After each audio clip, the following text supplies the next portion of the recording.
Welcome to H today. జంతు కొవ్వు రసాయనాలతో తిరుమల లడ్డు ప్రసాదం తయారు చేసి వైసీపీ మహా అపరాధం చేసిందని రాజాం నియోజకవర్గం జనసేన ఇన్ఛార్జ్ సురేష్ బాబు ఆరోపించారు.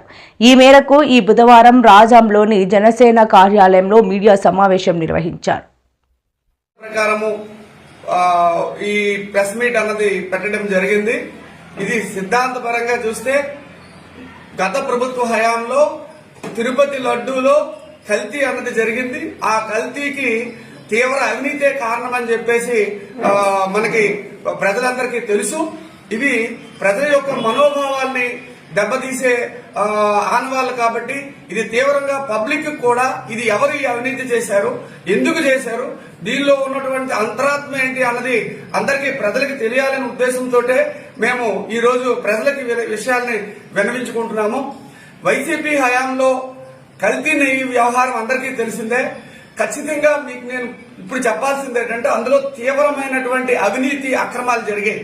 ఎందుకంటే ఏదైతే నెయ్యి సరఫరా చేస్తున్నటువంటి కంపెనీలు ఉన్నాయో ఈ నెయ్యి సరఫరా చేసే కంపెనీలకి పాలు అమ్మే అవగాహన గాని లేదంటే పెరుగు అమ్మే అవగాహన గాని అందు మీద పాలు పెరుగుకు సంబంధించి నెయ్యికి సంబంధించి ఎటువంటి అనుభవం లేదు.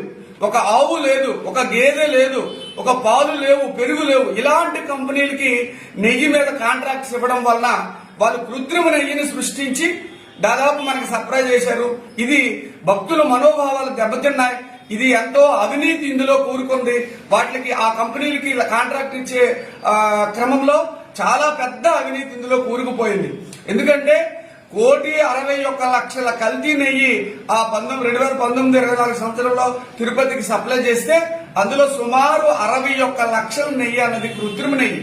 కృత్రిమ నెయ్యి అంటే ఏంటంటే మోనోగ్లిజరైడ్స్ లేదంటే లాక్టిక్ యాసిడ్, మోనోటిక్ యాసిడ్, తర్వాత పామాయిల్ యాసిడ్, జంతు క్రొవ్వులు కలిసినటువంటి కృత్రిమంగా అందులో ఒక్క చుక్క కూడా నెయ్యి అన్న కాన్సెప్ట్ లేదు. అంతా కూడా కృత్రిమ నెయ్యిని సృష్టించి మొత్తము ఈ భక్తులకి అవినీతి కోపంలో కూరుకుపోయి ఇప్పుడు పవన్ కళ్యాణ్ గారు అదే విషయాన్ని స్టాండ్ తీసుకొని మాట్లాడుతూ ఉంటే పవన్ కళ్యాణ్ గారిని విమర్శించడం జరుగుతోంది వైసీపీ ప్రభుత్వం వారు.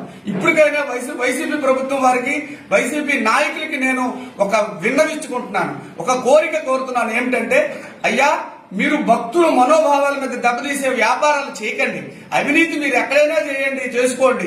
మీరు ఈ భక్తులు ఎంతో నమ్మకంతో తిరుపతి వెళ్తే మాకు పాపాలు పోతాయి, పుణ్యాలు వస్తాయి, మాకు మంచి జరుగుతుంది అని ఆ ప్రసాదం తింటే ఎంతో ఉత్తమమైనది, ఈ ప్రసాదం తింటే మా పాపాలు నశించిపోతాయి అనే నమ్మకంతో వెళ్తుంటే ఇందులో జంతు కొవ్వులు గాని పంది కొవ్వులు గాని కలిపి మీరు వ్యాపారం చేస్తే ఇది భక్తులు రేపొద్దున్న దేవుణ్ణి ఎంతో ఇష్టంగా కొలిసే దేవుణ్ణి కూడా మీరు అనుమానించాల్సిన పరిస్థితి వస్తుంది.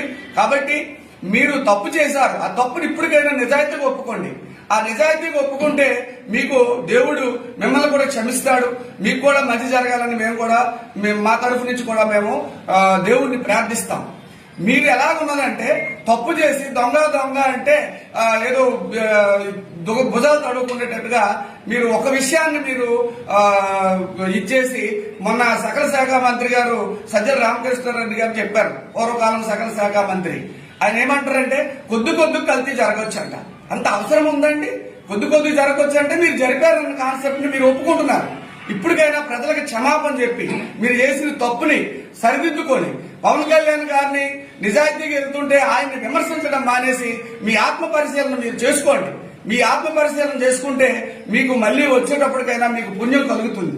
కాబట్టి మీరు విమర్శలు మానేసి ప్రజలకి అన్యాయం చేయకుండా అవినీతి కల్తీ నెయ్యిని మళ్లీ ఎప్పుడూ కూడా ప్రోత్సహించకుండా ఖచ్చితంగా మీరు ఇంకొకటి చెప్తున్నారు ఏంటంటే సిబిఐ రిపోర్టు కల్తీ నెయ్యి లేదని ఇచ్చిందని. తప్పండి, ఇవ్వండి. మా దగ్గర సిట్ రిపోర్ట్ కూడా ఉంది. ఖచ్చితంగా ఈ సిట్ రిపోర్ట్ లో ఖచ్చితంగా జంతు కొవ్వు కలిసింది, పంది కొవ్వు కలిసింది అన్నది క్లియర్ గా మెన్షన్ చేయడం జరిగింది. 209వ పేజీలో ఒక పేరాలో మీకు క్లియర్ గా ఖచ్చితంగా మెన్షన్ చేయడం జరిగింది.